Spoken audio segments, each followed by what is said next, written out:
Bubarkan DPR, yaitu Dewan Penjajah Rakyat. Berikut ini video para penjajah rakyat. 1.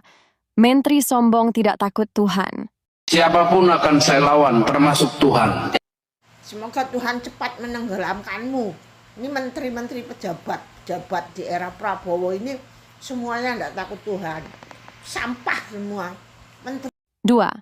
Pejabat sombong mengatakan dirinya lebih mulia dari tukang bicaak pejabat DPR, menteri, para pejabat semua merdeka. Mereka merdeka semua dan rakyat jelata hanya orang miskin dan layak dijajahkah?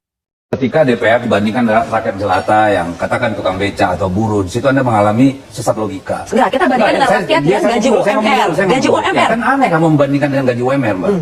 Ya, kalau mau bicara gaji, saya sebelum masuk DPR, gaji saya tahun 2000-an sudah 80 juta. Saya masuk DPR itu cuma 51 juta. Dan Anda tadi menyesatkan dengan mengatakan tunjangan perumahan itu penghasilan. Anda tahu nggak, hampir 80% anggota DPR itu dari luar daerah. Sekarang dengan tidak ada rumah dinas, mereka harus mencari rumah. Ngerti nggak? Kami mengerti Bapak pejabat yang gaji 80 juta, sekarang 50 juta, berarti pejabat ini memang mata duitan.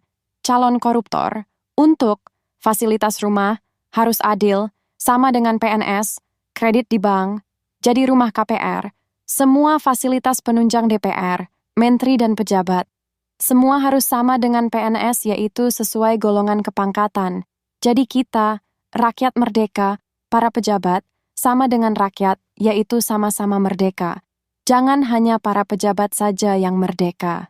Kalau ada rakyat yang tinggal di kolong jembatan dan kelaparan, maka DPR sebagai Dewan Perwakilan Rakyat wajib dan harus tinggal juga di kolong jembatan, dan harus wajib juga kelaparan seperti rakyatnya yang miskin dan tinggal di kolong jembatan. Paham Anda, Wakil Rakyat? 3. Bubarkan DPR, karena tanpa DPR kami rakyat tetap masih hidup.